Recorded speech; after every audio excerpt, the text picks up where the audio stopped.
بص بقى، عاوز تيجي تشتغل في دبي، الموضوع مفيش اسهل منه. تمام. كل الناس اللي بتيجي تحاول تيجي تشتغل في دبي بتحاول تيجي تدور على شغل.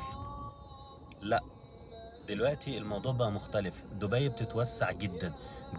دبي بتكبر جدا. دبي كبرت بطريقة احنا ما كناش متوقعينها وما كناش متخيلينها. فبدل ما تيجي تدور على شغل، حاول. لو انت مثلا بتفهم في المطاعم، بتفهم في إدارة المطاعم، حاول تجيب وانت جاي معاك 2 أو 3 أصحابك، تعالوا افتحوا مطعم هنا. على فكرة فتحة الرخصة وفتحة المطعم هنا مش مكلفة، وما تخوفكش للدرجة اللي تخليك ما تفكرش في الفكرة أساسا. رخصة المطعم تقريبا بحوالي 18,000، 15,000، 18,000، 20,000 ماكسيمم. إيجار المطعم ممكن تأجر حاجة مثلا في السنة ب100,000 درهم. بس لو فتحت معاك هتنقلك في حتة تانية خالص. هقول لك، لو انت بتفهم في المقاولات، بتفهم في الصيانة، في السباكة، في النجارة، في المقاولات البسيطة، صدقني كل الحاجات دي مطلوبة هنا جدا. لدرجة ان انا من فترة كده، من شهر شهرين، كنت بدور على حد يعمل لنا صيانة رتوش كده في شقة كنا مستلمينها متأجرة، وكنا عاوزين بس نجددها. ما كناش لاقيين حد يجي. كل واحد كان يجي يحط المقايسة، طب يا عم تعالى اشتغل، يقول لك لا، ده انا لسه، ده انا قدامي شهر ولا شهرين عقبال ما افضى واجي لك.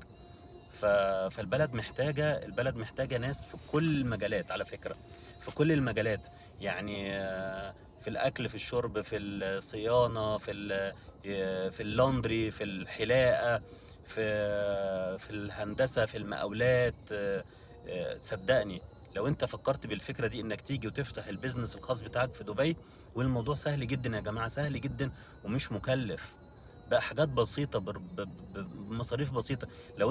لو انت فاهم في شغلتك، وانت تقدر تقدر تدير مكان، تقدر تدير مشروع، حاول تقنع اي حد يستثمر معاك، يستثمر فيك وانت في مصر. قول له تعالى معايا، تعالى نفتح شركة في دبي، تعالى نبدأ بيزنس في دبي. هو يبقى بالفلوس وانت تبقى بالمجهود وبالإدارة وبالشغل.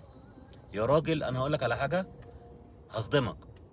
مفيش مطعم مصري في دبي بيديك خدمة وسيرفيس واكل قد الفلوس اللي بياخدها. مفيش. كلهم بيدونا على قفانا. تخيل. يعني انا امبارح جايب طبق محاشي فيه ست محشيات بالظبط. 2 فلفل، 2 بتنجان، 2 فلفل، 2 بتنجان، 2 كوسه. تخيل. ب40 درهم. غالي جدا.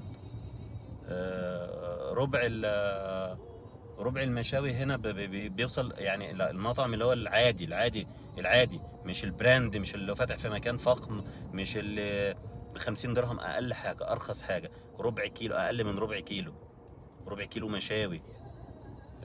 بجد. البلد محتاجة ناس. البلد محتاجة، في البلد فيها فرص كبيرة. البلد بتتوسع، عدد السكان بيزيد بطريقة فظيعة. فرصة الاستثمار وفرصة انك تبتدي مشروعك في دبي سهلة جدا، سهلة جدا دلوقتي. فكر فيها.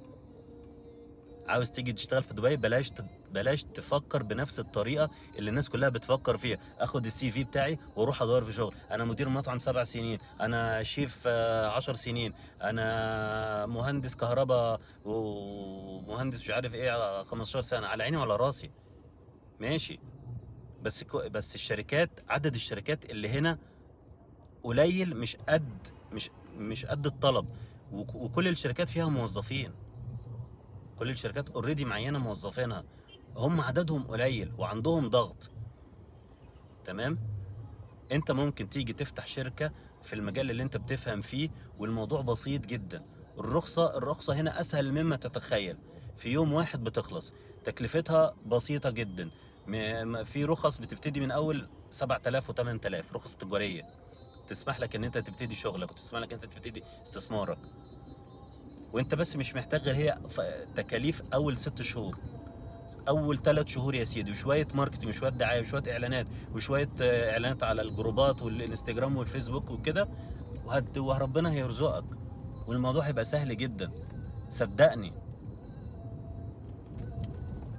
لو محتاجين اي استفسار، اي حاجه، ابعت لك بدل الشركه لو عاوز تفتح رخصه، لو عاوز تعمل اقامه، ابعت لك اكونتات بدل الشركه 3 و4. اتكلم معاهم وافهم منهم واختار منهم اللي انت عاوزه. فاهمني؟ خليك فكر بره الصندوق، فكر بره الصندوق. آه، دبي بتكبر بطريقه ما حدش متخيلها. يعني انا جيت هنا في 2012 كان عدد السكان 1,500,000. النهارده عدد السكان 3 مليون بلس، اكتر من 3 مليون ساكنين في دبي، يعني اتضاعفت في اقل من 10 سنين. تخيل بعد 10 سنين كمان يبقوا 6 مليون في دبي. متوقع مت... مت... متخيل الوضع هيبقى عامل ازاي؟ اي حد بيفتح هنا ربنا بيكرمه، اي حد بيفتح بضمير وبيدي سيرفيس كويسه وبيسعر المنتج بتاعه بطريقه كويسه، صدقني بيشتغل والله، وبيشتغل وبيعمل فلوس وربنا بيكرمه. لو محتاج اي مساعده، لو محتاج اي استفسار، اكتب في الكومنتات او ابعت لي على الخاص وانا برد عليك، وببعت لك بدل الاوبشن 2 و3. اسال. مع السلامه.